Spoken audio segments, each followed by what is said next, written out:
అమ్మ అక్కడికి రావాలి, ఇక్కడ రావాలి, ముందడికి రావాలి, అక్కడ ఇలా పట్టాలన్నారు. కార్మికులందరూ కనీస వేతనం 25,000 రూపాయలు. కార్మికుల కనీస వేతనం 25,000 రూపాయలు.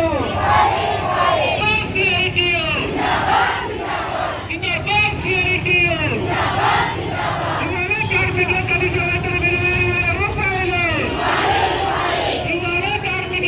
వేతనం 25,000 రూపాయలు.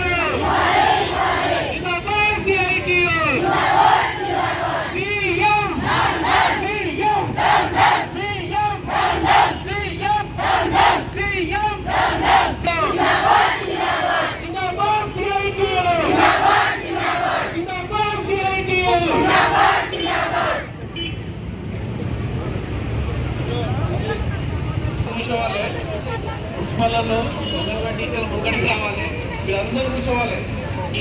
ఇది మన సంబంధించిన సమస్య. ఎవరు ఇలా పడితే ఏం పరిష్కారమయ్యే పరిస్థితి లేదు. కమిన్స్ అందరి దగ్గరికి రావాలన్నమాట.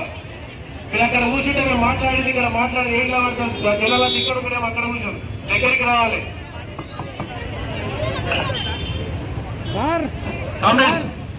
ఈరోజు రాష్ట్ర ప్రభుత్వం అంగన్వాడీ, ఆశా, గ్రామ పంచాయతీ, వివోఏ, మధ్యాహ్న భోజనం, హాస్పిటల్, మెడికల్, ట్రాన్స్పోర్ట్ రంగాల కార్మికులకు గత 2.5 సంవత్సరాల క్రితం ఈ కార్మికులు అనేక రకాల సేవలు చేస్తూ ఉన్నారు.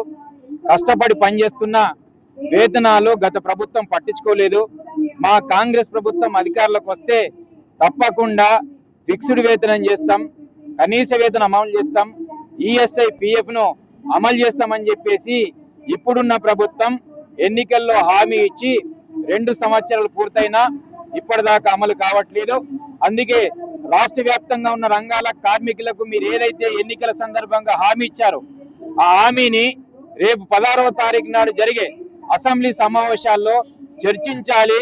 పెరుగుతున్న ధరలకు అనుగుణంగా వేతనం ఇవ్వాలని చెప్పేసి ఈరోజు సంగారెడ్డి జిల్లాలో సిఐటి ఆధ్వర్యంలో ఎర్రటెండలో ఇవాళ ధర్నా కార్యక్రమం చేస్తా ఉన్నాం. ఇవాళ ప్రభుత్వానికి అడుగుతున్నది మేము గొంతమ్మ కోరికలు కాదు. కేంద్ర ప్రభుత్వము, రాష్ట్ర ప్రభుత్వము అమలు చేస్తున్న పథకాలను క్రింది స్థాయిలో పేదలకు, ప్రజలకు అందించే దాంట్లో ఈ రంగాల కార్మికులు చాలా కీలకమైన వాళ్ళు. గత 20-30 సంవత్సరాల నుంచి పనిచేస్తున్నా కనీస వేతనం లేదు, ఈఎస్ఐ పిఎఫ్ లేదు, ఉద్యోగ భద్రత లేదు, రిటైర్మెంట్ బెనిఫిట్ లేదు, చనిపోతే పట్టించుకునే పరిస్థితి లేదు, ప్రమాదాలు జరిగితే పట్టించుకునే పరిస్థితి లేదు.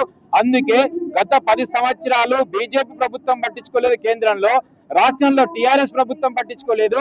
మేము మీ వెంట ఉంటాం, మీ వేతనాలు పెంచుతామని చెప్పేసి 2023 సెప్టెంబర్ మాసంలో సిఐటి ఆధ్వర్యంలో సమ్మె జరిగితే ఈ కాంగ్రెస్ నాయకులు వచ్చి టెంట్ల దగ్గరికి వచ్చి మీ వేతనాలు ఫిక్స్డ్ 18,000 చేస్తాం, కనీస వేతనం 26,000 చేస్తామని చెప్పి 2 సంవత్సరాలు అయింది. ఎందుకు చర్చించట్లేదు, ఎందుకు మాట్లాడట్లేదు అంటే కార్మికులు అంటే అంత అలసన, కార్మికులు అంటే పట్టించుకోరా. ఈరోజు గ్రామాలలో పనిచేస్తుంది కార్మికులు, ఇవాళ గర్భిణీ స్త్రీల కోసం హాస్పిటల్ తీసుకుపోతుంది కార్మికులు, ఇవాళ హాస్పిటల్లో పనిచేస్తుంది కార్మికులు, గ్రామాల్లో అద్దంలాగా తయారు చేస్తూ మురికి కాలువలు తీస్తున్నది కార్మికులు. మరి వాళ్ళ వేతనాలు అడుగుతున్నాం కదా, వాళ్ళకి సౌకర్యాలు కల్పించాలని అడుగుతున్నాం కదా. అందుకే కనీస వేతనం ఇచ్చేదాకా ఒకవేళ ఈ 16వ తారీఖు నాడు జరిగే అసెంబ్లీ సమావేశాల్లో 119 మంది ఎమ్మెల్యేలు ఉన్నారు.